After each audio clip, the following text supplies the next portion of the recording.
Very good. Now, this is going to be a 2-minute response, right? Now, the first question. How will SGA members use their office hours to better serve the BMCC community? Their office hours. And the first person is David.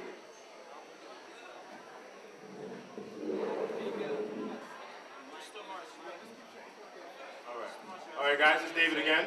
Now, the question was, how will I use my hours to help the SGA and help the school be better? Well, if you've seen my flyers, I have my name there, obviously, then I have my number, then I have my email address, then I have my Facebook account. The fixture in my campaign is to intermix with all the students. Now, we have these other 2 candidates over here, real nice guys. You know, these are guys I would want in my study group. I'd probably call them over for basketball. But when we're talking about this thing called president, it's me, guys.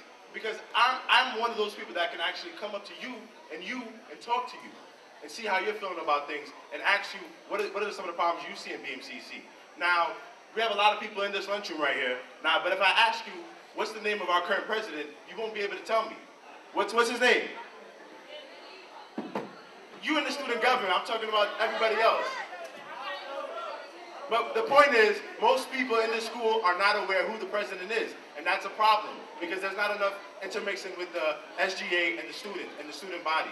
So when if I elect as president, if you guys vote for me, you'll see me all the time. My posters will be up, my number's there, my email address. Whatever problem you see in BMCC, let me know. I'll try my hardest to wrestle with the rest of the SGA and the administration and try to ameliorate all these problems. And that's how I'll try to make BMCC a much better school.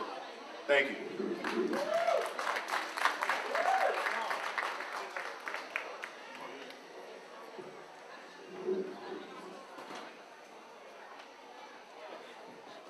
Okay.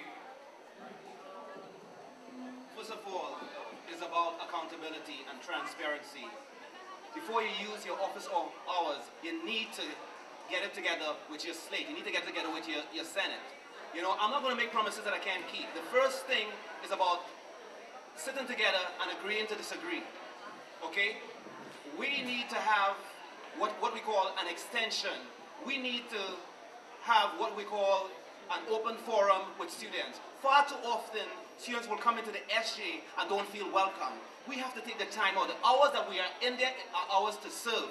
We have to be able to address people's needs, to sit with them and to go over stuff. Sometimes people come to deal with their budgets. Rather than turn them away, sit and explain the policies and procedures. Sit and explain to them how they should prepare their budgets, how they should prepare, areas where they would fail, areas that would help them advance their budget. We need to also take a closer look to understand some of the underlying problems.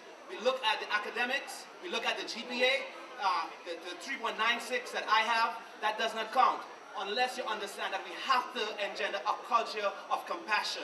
You know, the forefathers who came before us set that trend for us. Now we have to look back at those who are less fortunate and build a community that is going to embrace them. So the SJ hours shouldn't be just for doing paperwork. It should be for service and for welcoming and for encouraging others to participate. We need for them to have confidence in us. The confidence has been eroded and we need to restore it right now.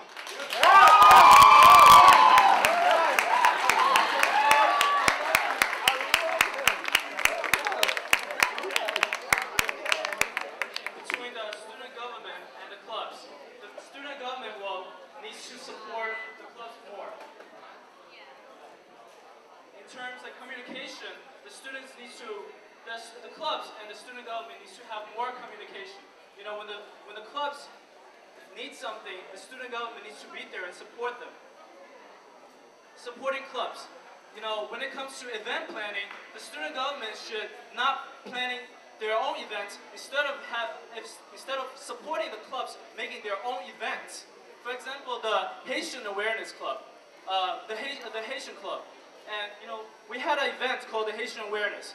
I believe, me and my slate, we believe that instead of having the student government planning their own events, they should be more supportive to the clubs, like having communication with the Haitian club and helping them to create events on their own. And student government should be there to support them, not making their own events.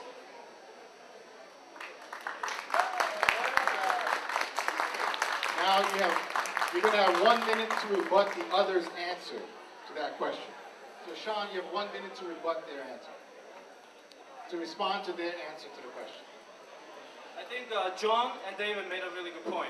I agree with John, like in terms like communication, because you know, like having the clubs and the student government communicating, they can both work together.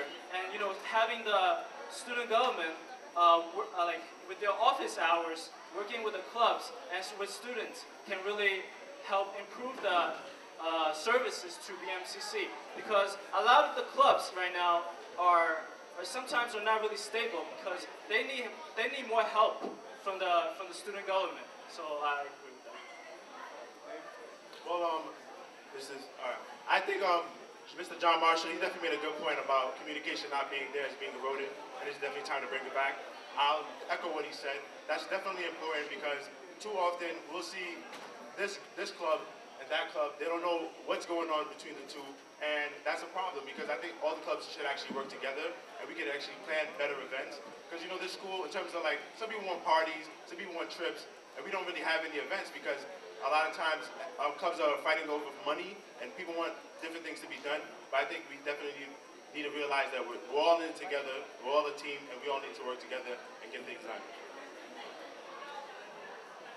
Okay, there's so much more to add to this in terms of the student government and what we can do, and in terms of transparency. I just want to commend them on their efforts and their vision for the Student Government Association, although I'm a bit concerned about how David and Sean, they're going to be able to execute what they say, being in the Student Government Association, dealing with multicultural, diverse community, dealing with different personalities, dealing with different backgrounds. It's one thing when you're outside and you're looking on the inside. You have not had the experience of being in the Student Government Association, and it just concerns me as to how are you going to be able to bring people together in terms of your leadership.